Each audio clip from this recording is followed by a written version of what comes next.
back again. This time to talk about the used bike market.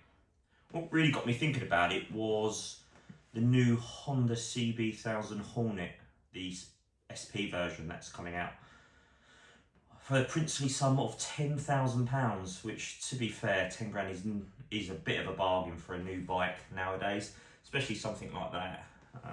It's just a really cool bike for, you know, 10 grand's a lot of money, but still it doesn't get you a lot today. Yes, it's a 2017 engine, and it's, you know, it hasn't got all the bells and whistles, but it's got enough, just enough of what you need. And I think we've been a bit bombarded with stuff we don't particularly need. I mean, this bike's got, well, as I say, the SP version, the non-SP version is £1,000 cheaper, but yeah, this one's, the SP version's got Oleans, it's got all the bits you want, ABS and all that good stuff, traction control. It's got everything that you need and no more, which I think is a good thing. But yeah, 10 grand got me thinking, what can you get on the used market for £10,000? And I was thinking, well, you know, there's different budgets for different people. So I thought what I would do is I'll put a list together of some bikes that are affordable for each range, all the way down from around about the £2,000 mark, all the way up to £10,000, which competes with the Honda CB the Honda Hornet on price. So what I was thinking was the sort of rules for this, the rules of engagement, as it were. The bike obviously has to be under £10,000, and it must be 5 years or under. I've pushed the boundaries on a couple of months on some of the bikes I'm going to show you, but just on year, it's perfectly achievable. It's just the actual ones I've chosen to show you. You can easily get these within 5 years for the sort of money I'm talking about. And they've got to be readily available. These aren't custom one-off bikes or very, very low run production number bikes. These are anything you can go out and buy today. The next rule have to be sensible miles, easily sort of under 15,000 miles, and in most cases way under that. But yeah, sort of just gave myself a bit of a buffer there. Low depreciation, because the whole point of buying a used bike is not to lose money on a new bike, right? So what you're buying, your money has to be safe. It has to be, you know, you're not going to be losing thousands in the, you know, the year or 2 year, or actually in some cases you won't be losing any money at all. And in most cases, I don't think there's many bikes on here that you're going to be losing your shirt on, that's for sure. And also it's got to have obviously value for money as well. Obviously you're spending a lot of money, so you've got to get value for money, which I think all these bikes offer, to be fair. And also the next one, which I thought was more sort of important, was the bike has to be interesting. You know, I could sit here all day and show you BMW GSs, Triumph Bonnevilles, Hayabusa's, R1s in the sports category. You know, you've seen it all before, right? Yeah, anyone can go and, you know, look on, you know, Bike Trader or eBay and see what's for sale, and you will be bombarded, and you'll be bombarded because they're great bikes. But I think there's other options out there. So yeah, there won't be any Bonnevilles on this list, so that might offend a few. And also no BMW GSs. So I know I keep banging on about BMW GSs at the moment, but that's all I ever seem to see or read about. So I think that pretty much covers over the sort of rules of what we'll be looking at today. I've split these groups into 4 sections: 2 to 4, 4 to 6, 6 to 8, 8 to 10. And again, all these bikes have to be 5 years and under in most cases. And I have thrown in a couple of wild cards in there, which are a couple of new bikes. But there are reasons to that, which I'll go into when we go into the video. And what I'll do from each group, I'll choose an overall winner from each group that I've just mentioned. So yeah, please bear in mind that these are, as the rules state, 5 years, low miles, blah, blah. And yes, you can get absolute bargains. You can go and get a 4XV R1, you know, with you know, 30,000 miles on the clock for 1,500 quid. I mean, you can, but you know, we're not going into that. It has to be something you can buy, you can use, and something that is going to be reliable, has got a good reputation. So that's what we will be going through today. So let me just my phone to check the pictures. We have got, for the first entry, you're going to have to bear with me a little bit for this one because I've tried to be broad for everyone. Trying to include a bike from a different category for everything. So whether it's a cruiser, whether it's a sports bike, whether it's a tourer, whether it's an adventure bike, or in this case, our first bike and only bike that we'll be doing this is a learner-friendly bike. Which is, if you've got £2,000 to spend, which isn't a lot of money, and it has to be less than 5 years old, has to be reliable and a little bit different than having a scooter, then I don't think you can do any better than a Honda Grom MX-X 125. As I say, it's just a little bit better from having just, you know, any sort of Piaggio or Vespa scooter, or yeah, just a SH 125 or something like that. It's just something a little bit different and something that you can still have a bit of fun on, where the other bikes I mentioned there scooter-wise are really just A to B commuter bikes. You're not going to get any fun out of them. So for £2,000, I think that's a lot. You know, it's a small bike, but I think you get value for money. I haven't really seen many negatives with these either, really. I know they've got shorter valve clearance times than most bikes, but apart from that, they're typical Honda. You know, ultra reliable, cheap to run, and you know, at £2,000, you know, you're not going to lose any money on it when you come to sell it in a year or two's time. So that'll be the first entry. The second entry we will be for the grand sum of £2,595 is this low mileage Royal Enfield Continental GT650. I mean, for the age mileage, are you going to get a cheaper bike that looks this cool, you know, for the money?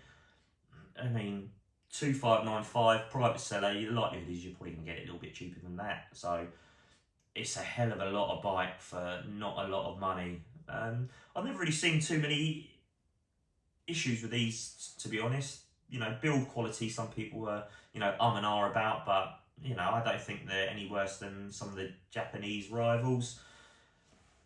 Electrics, I think are fine. I think there's been a few sort of, you know, tiny issues with electrics and due to weathering and stuff, but nothing to really write home about. So for 2,595, it's not a lot of money for, to be honest, quite a bit of bike, and it's a 650. So you know, you can have a bit of fun on it, and you know, keep it a year, 2 years, 3 years, 4 years, even 10 years. I don't think you're going to lose any money on it at that sort of price.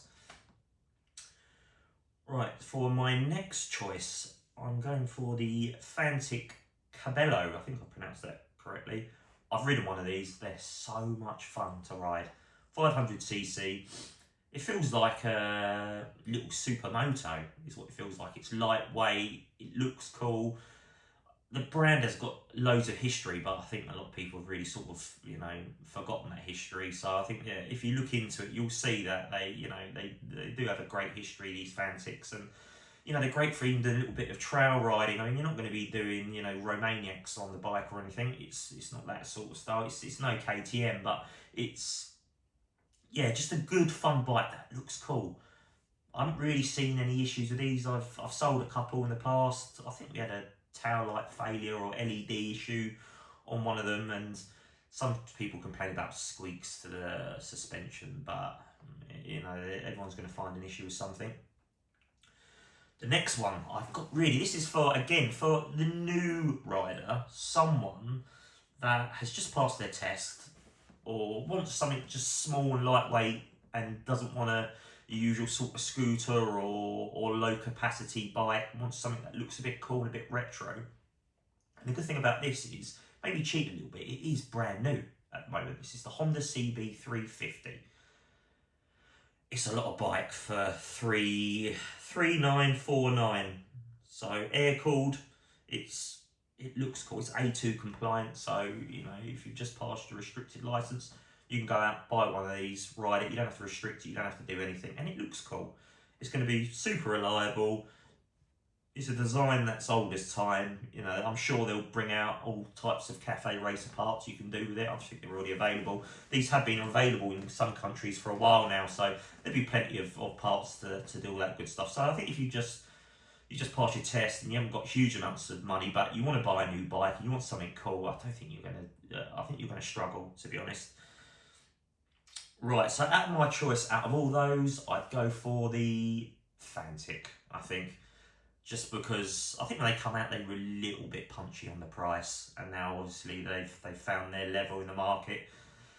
And for the sort of money we're talking about, 3695 this model, superb condition, 7,000 miles. You know, 2019, 2020 I've even seen some for 2021 around the £4,000 mark and under. So yeah, it's a hell of a lot of bikes. So if you want something just fun to whiz about on, then I don't think you can go too wrong with a Fantic Caballero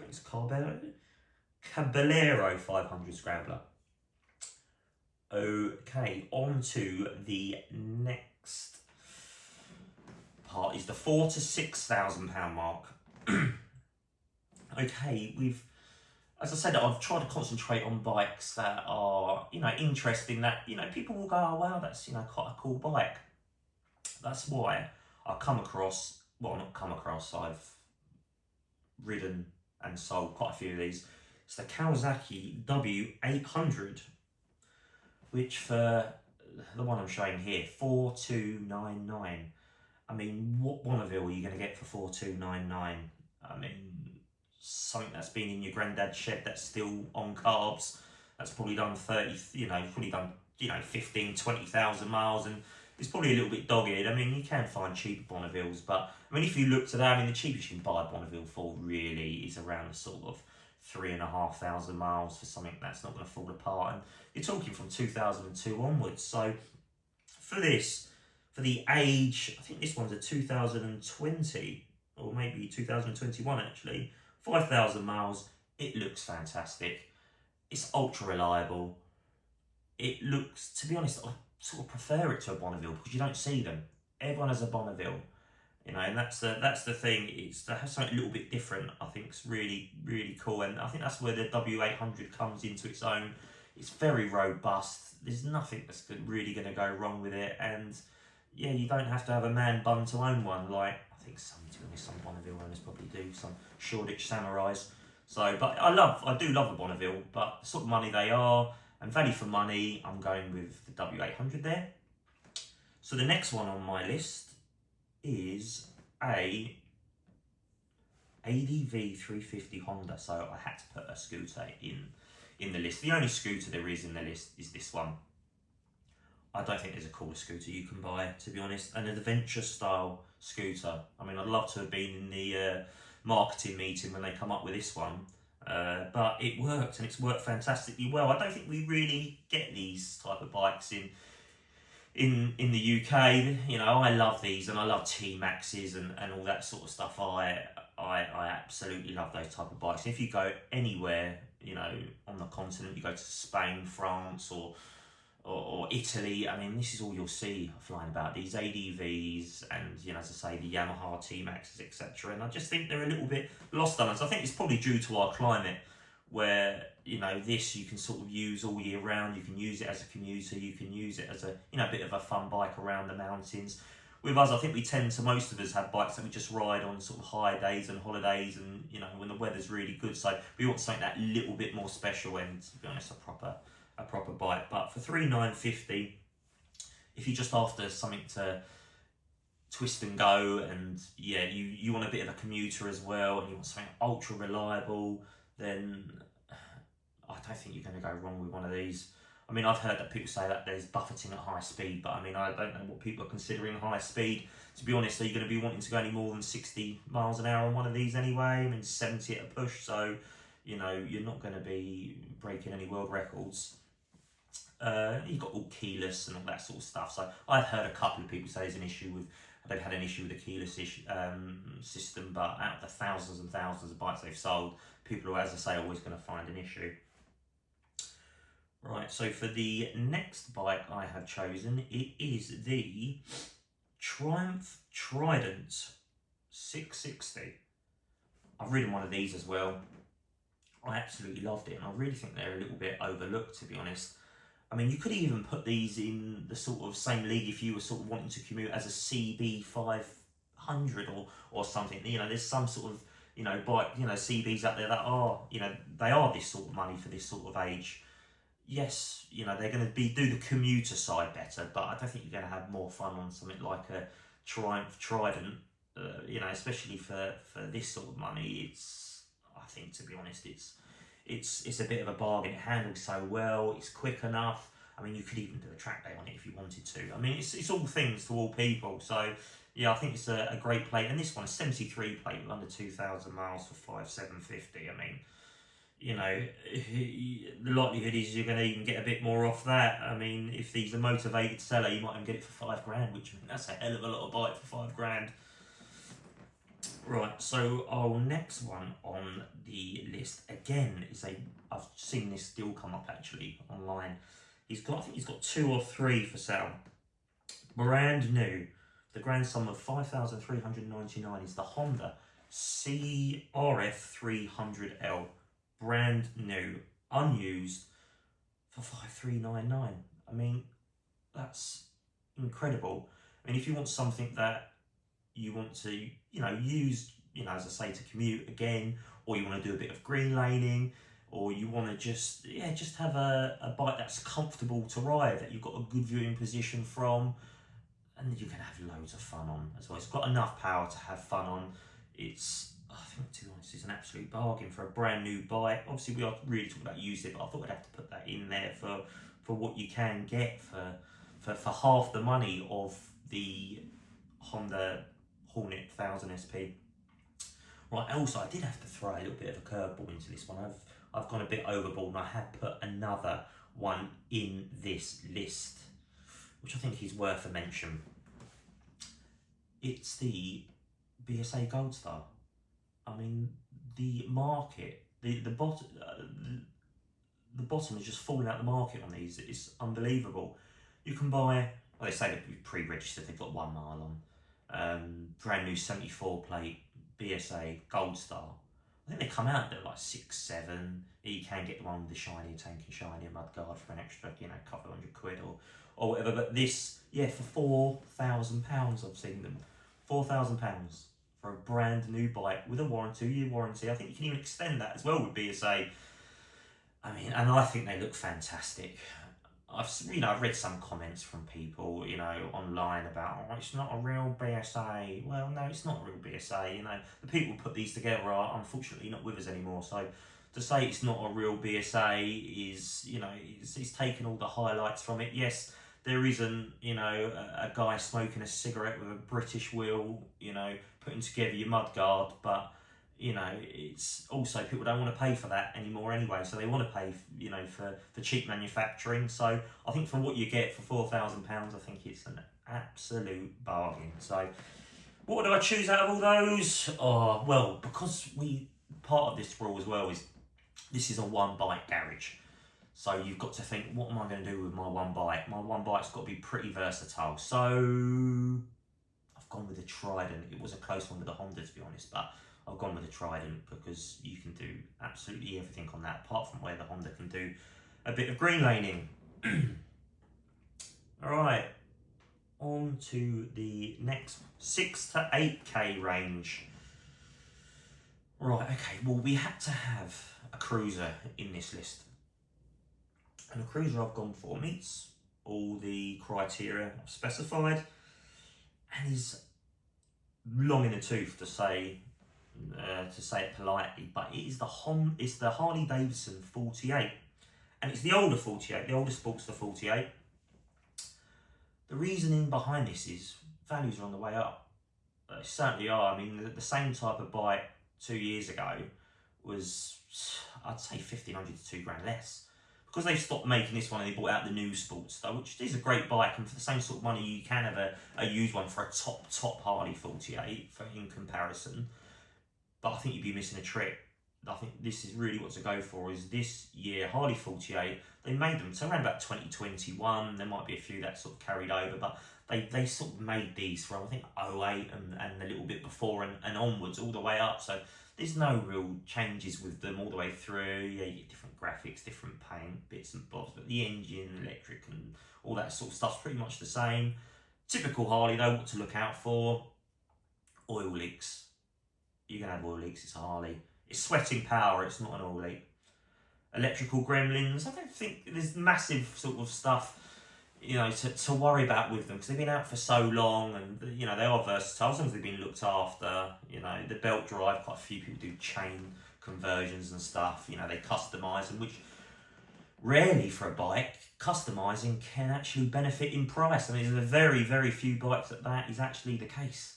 But yeah, a good customised bike is worth, you know, quite a bit more money. In some cases, a lot more money. So don't be put off by a custom one, but yeah, just make sure, you know, it's all being done properly. I think is the main thing to go through. And with it is it's money in the bank. You're going to buy this bike. You're going to put 2,000, 3,000 miles, maybe more on it. As long as you look after it and service it, you're going to get your money back. And I think, to be honest, you're probably going to get a little bit more if you buy right the first time. So yeah, that's a very interesting bike. Right, the next bike on my list, which I think, to be honest, would be considered a bit of a curveball at the moment, just due to what's going on with the company. But it's a company that I absolutely love, so I had to have one in here. And it's the KTM 890 SMT. I used to own the 990 SMT many years ago. I absolutely adored that bike. There wasn't a more fun bike I think I've ever ridden, and you could tour on it. You could do what you wanted on it. It was like a supermoto, but yeah, with touring credentials. So I absolutely loved it. But yeah, to be honest, I say it's a bit of a curveball at the moment due to what's going on with KTM and this dreaded chocolate camshaft issue, as you'll hear online, and there's groups set up to talk all about it. You know, KTM are apparently standing by them and are addressing it. I've heard a few sort of horror stories about people who aren't getting their warranties, but that can be a number, you know, and many reasons. Them kept up servicing, or you know, there can be a number of, you know, individual case reasons, which I'm not going to go into. But I absolutely love this bike. It's 7995. This one, it's done 9,000 miles. It's a 23 plate. I mean, the older SMTs still going for around £5,000 anyway now, and they're 2009s, you know, 2010. So, you know, it just goes to show that you're not going to lose a lot of money on this. And I think they look fantastic as well. They've got good reviews. Sadly, I've not actually ridden one, but I can just tell that is going to be an absolutely cracker of a bike. But the next one, just because, to be honest, I absolutely love these. And I absolutely love this one in particular, just for the colour, the old Bumblebee style, which is the R9T Urban. I just think they're so cool. And for under £9,000 from a dealer, 40th anniversary, it's you can get that sort of, you know, you can still tour on it and get that GS-y vibe if that's what you're going for. But cooler, way cooler. You know, that's something that you could go away on, or you could just, you know, pop to your local, your local wherever bar or else you can be drinking. But you know, if you're meeting friends or anything like that, it's just something cool to turn up on. So yeah, that's a really cool bike. The last one in this list is the BMW.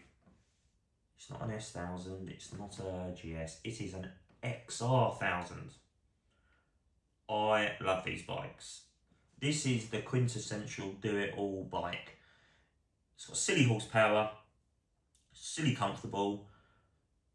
As I say, it's comfortable. I mean, I love an S1000. I've ridden a couple of S1000s and the HP versions, and yes, they're blisteringly fast, but point to point on A and B roads, what's quicker? One of an XR by far. Track, yes, you're going to be out by a couple of seconds a lap, maybe a second and a half a lap, maybe 3 seconds a lap, depending on the track.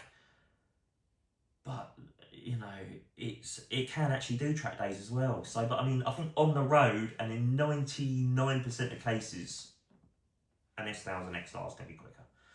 And yeah, you can get them with panniers, you can get SE models, triple black models, you can get all the toys, ABS, traction control. It's got everything, so it's such a great bike, and there's loads of them, so there's plenty to choose from. So the winner out of all those is, you probably won't be surprised to hear, is the XR1000. It's going back to the one bike mentality.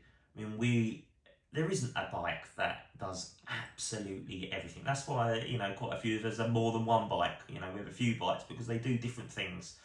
But I think an XR1000 does it all and a bit more. And for the money, especially this one here, triple black, 8.5 grand, full service history, you're probably gonna get that for 8. So yeah, it's, for me, it's got to be an XR1000. Go away for the weekend, have an absolutely incredible time, and you can do a track day on it even if you wanted to. Right, okay, so we're in the direct competitors now with the Honda Hornet SP1000. This is the £8,000 to £10,000 mark. So there are a lot of bikes you can have for 8,000 to 10,000, but again, we're going for 5 years, sensible miles, and something a little bit different. First on my list is Kawasaki ZH2 or the H2 SX. The reason behind this is they're supercharged, and it's just so cool to have something that's turbocharged or supercharged. It just feels so special compared to anything else. It just knowing that you've got a supercharger on your bike is just a cool feeling, whether you ever actually get any sort of use out of it in regards to the ludicrous power it gives is neither here nor there. The great thing about supercharged is there's no lag like there is with the turbos and that sort of stuff. I mean, there's not really a production turbo bike at the moment. Like you could really say that is a proper production turbo bike. You can go back in time and look at old GPZ turbos and all this sort of stuff, but it's not really comparing apples with apples. So yeah, I absolutely love this, and it's a bit of an oddity. You can have the Tory version, or you can have the naked one. So I mean, either or. I mean, I think even the touring version looks great. I just think it looks sporty, but with comfort and that supercharge, and it looks like it's from a different planet as well. So yeah, again, I think just bear in mind, service history with these, they are obviously going to be a little bit more strained due to being supercharged, but only the way that the engine's under a little bit more pressure. So just make sure that all servicing has been adhered to with one of those. But yeah, I absolutely love those. Okay, so we need an adventure bike. And again, I'm sort of rattling on about BMW GS, but obviously that isn't on this list at all. So a bike that you'll probably see quite a bit, but it's the multi-strada version you'll probably see quite a bit. So I've gone for the Ducati Enduro 1260. I love the style of this bike. I absolutely love the style. I love how cool it looks. I just love the sort of large and in charge manner of it. And yeah, it's something a little bit different that you're not going to see so much as well. And it has got proper off-road credentials, but let's be honest, any bike over 150 keys, are you going to do any really serious off-roading? No, of course you're not. Especially, this one all panniered up and, weighing about as much as a small car. This one's a little bit leggy on the miles, but there's plenty about for less miles, but you might have to give up the panniers or stuff. So for £10,000, it's good. And the great thing as well is if you get one of these, you don't have to buy the full BMW GS Rally outfit and matching helmet from your local Motorrad dealer. Which is good, and you won't have to join the Masons as well, so that's also another plus point of owning this multi-strada. So you absolutely love that, especially in that sand colour. Okay, and for our next bike, so the other bike, okay, I love super naked bikes, absolutely love them. So I had to have in this list an Aprilia Tuono 1100 V4 and the factory edition, not just the other factory, all singing, all dancing. I just absolutely love them. The reason you buy one of these is because you probably used to have sports bikes, but now your wrist won't take it. You know, you probably used to have a Ducati 748 donkeys years ago. But then you had a 32-inch waist and a hairline, and now we're all getting a bit older and we want something a little bit comfortable, but we still want to be a bit of a hooligan now and again. So we have gone with the Tuono. I love them. I think they're fantastic. I mean, it's a sensible version buying an MT SP Yamaha, MT10 SP Yamaha. Yeah, it is. But it's not exotic. Yes, it's an incredible bike, the MT10, absolutely amazing. I've ridden one, fantastic. Can't sing its praises highly enough. Is it pretty? No. But is the Tuono? Yes, massively. Massively pretty, massively exotic. You know, it's Italian, so, you know, you might have a few sort of foibles over your ownership. Or you might, like, I've had a couple of RSVs over the years and they've been nothing but fantastic. So I absolutely love them. So yeah, definitely one to be considered, and so much exotica for the money, which brings me on to something else, which we had to have a sports bike in this category. So I have gone for something a little bit different, and I think an absolute bargain at the moment. And that is the MV Augusta Super Veloce 800. I mean, wow. What a stunning bike for 10,500. It's £500 more than your Honda Hornet SP, but likelihood is you probably get it for 10, and you're going to have a little bit of a warranty because it's a dealer as well for a while. This one's being used in fairness on about 11,000 miles, but I have seen some others around the 10,000 mark with a few, you know, lower miles, but personally I've got to have one in yellow if it's me. Particularly comfortable bike? No. Would you have this over? I mean, if you're not if you're not doing track days and all that sort of stuff, you just want to look cool, then you're not going to look cooler. I mean, the type of person who has this bike is, yeah, he's an interesting character, that's for sure. He's probably got a wife and a girlfriend. He's probably into selling crypto, and he's probably made a lot of money through other shady deals over the time that you're not going to know much about. But yeah, he's going to be an interesting guy, and yeah, you're gonna be the type of guy you're gonna enjoy spending time with. I think definitely you own something like this. So yeah, I think it says a lot about you, that type of bike, that you go for something like this, and I just think it's a lot of bike for the money. I mean, there are different versions I'm looking at here. You can buy like the all singing, all dancing carbon 1000 series special, it's called, for 60 grand. Would you? Why would you? I mean, even speculators would find it hard to see that as a good reason, especially when you can buy something that looks exactly the same for 10 grand, you know, 6 times cheaper. So yeah, do I think it's a good investment to buy one of those? No. But do I think this? Yes, 100%. I think you're going to struggle with that, that's for sure, when you come to resale. So overall winner is the, again, going back to one bike, it's the BMW S1000XR. It's got to be. You can get them now, obviously older than what we've discussed, but from £5,500 upwards with the panniers. Yeah, they've probably done 25,000 miles, but talking about within our scope, you know, you're talking 2020, you're talking low mileage, you're talking all the bells and whistles, a well looked after bike that does absolutely everything. So, you know, I was hoping to make a compelling case here.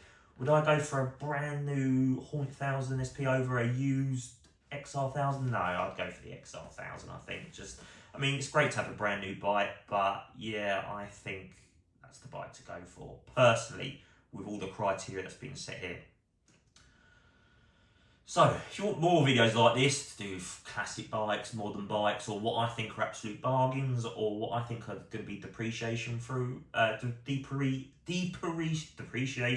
bikes, got there in the end, or bikes I think are actually going to go up in value, then let me know. I mean, I even like to do a video on bikes sub £1,000 that you can get and what you should be looking for. I will do another video as well with a bike, just going sort of around what to look for when you're buying a used bike as well. So that'd be, I wouldn't say massively interesting, but an informative video that I'll be doing. So yeah, thanks for watching, guys. Like, subscribe, and all that good stuff that every other person on YouTube says.